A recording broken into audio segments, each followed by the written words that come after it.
Well, I think there's a general agreement that AI is a good thing. We didn't relapse into the danger of saying, oh, it's terrible and should we not just go back to a pre-AI world. I think we realise that it's here to stay, and that we should embrace it.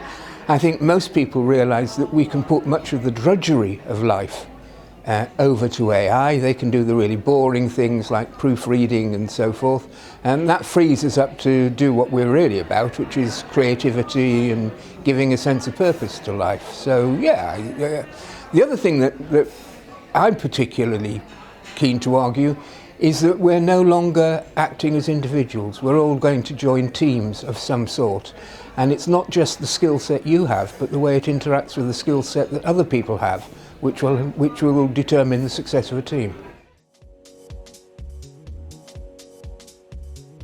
Well, there are two things that AI can help with.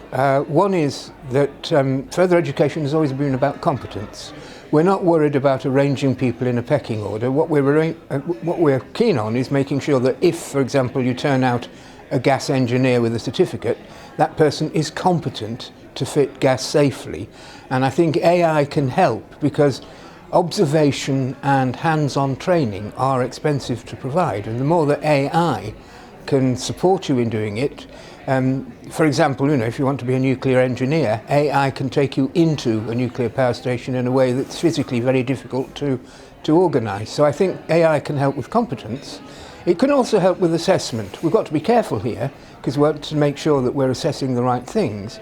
But I think assessment, we moved on rapidly in COVID. Some assessment was able to be put online, so that you didn't have to have the very expensive business of having an examiner standing watching every move. So I think it makes FE more efficient. Well, I've long admired the support that FE News has given to the sector. It understands that the sector is complex. It understands that it is central to economic survival.